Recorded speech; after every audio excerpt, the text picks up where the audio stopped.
Hi folks, Don Wilson here with a fairly brief episode of As the Record Turns. It's been a little while since I've shared anything meaningful, and this is a great little project I've had going on.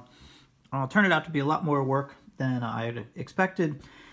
You probably hear me say that a lot because, well, isn't that the way life goes?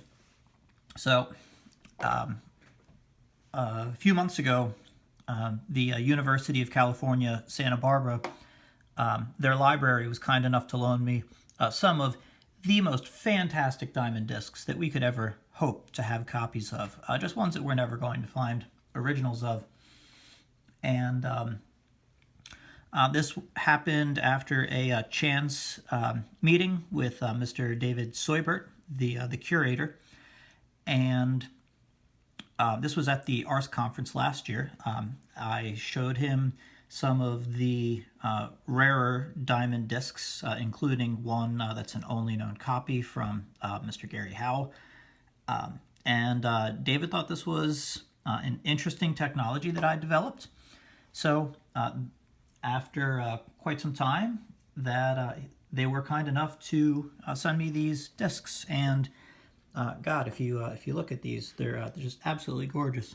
Just these wonderful condition diamond discs. And so incredibly wonderful for them to entrust them to me and to therefore make them available to us that want to be able to play them. So what's unique about this process is you'll see here that we have the name of the song. This is Button Up Your Overcoat. It's disc number 52513. Flip side is I Want to Be Bad. This is the Golden Gate Orchestra version. And you'll notice this has the exact same cover on the back, except the spindle hole on this side, that side is closed up. That's because I intend to copy the side first. And the way that I'll be doing this is I made up a template for this. This is a mold itself,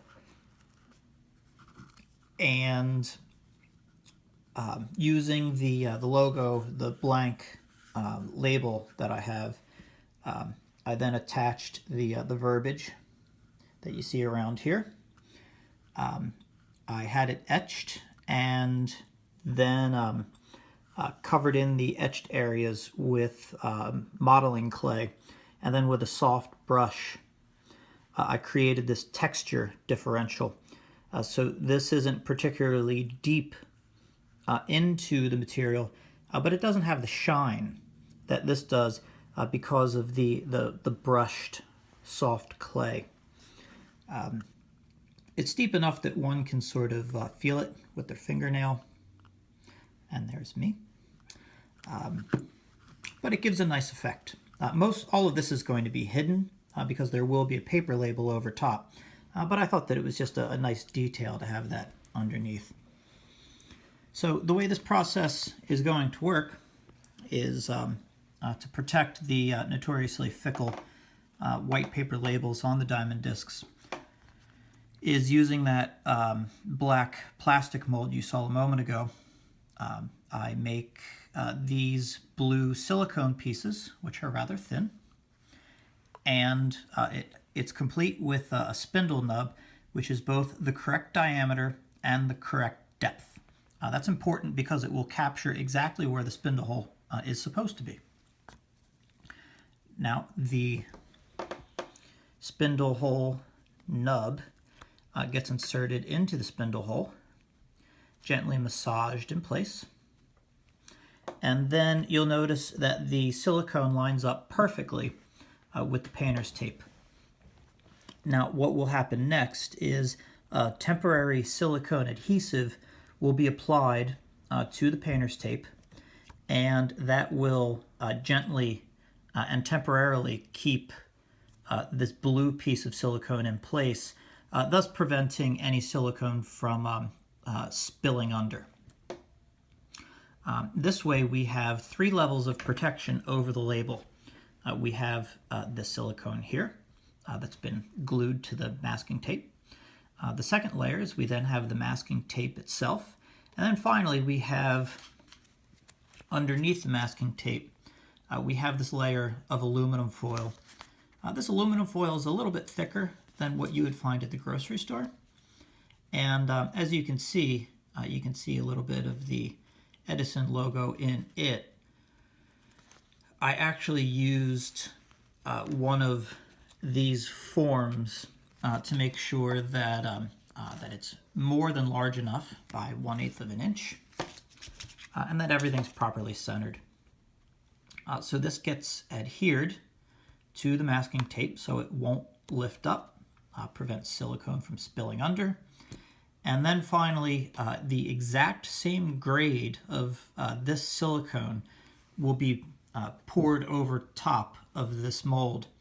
And silicone only sticks to silicone, so this will become part of the permanent mold. The silicone will accept it, and it'll become permanently bonded via the catalyst inside the two-part silicone.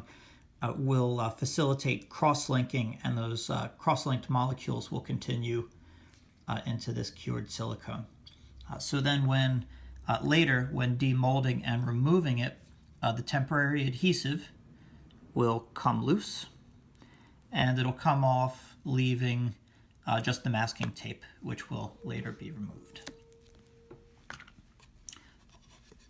This record, I do intend to copy both sides, but for the sake of copying the other side first, there's just an extra little piece of blue tape over top of the spindle hole there.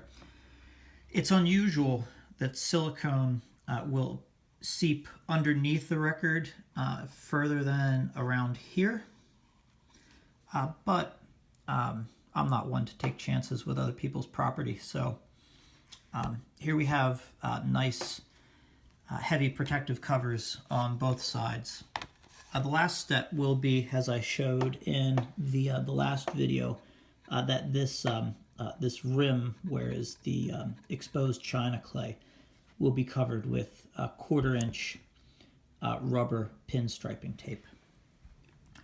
So friends, that's what I've got for you today. I hope that this shows you some fantastic information. This was a monumental amount of effort to develop this technique and then thoroughly test it.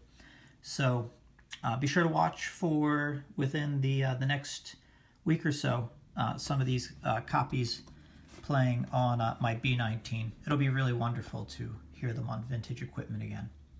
Thanks for watching.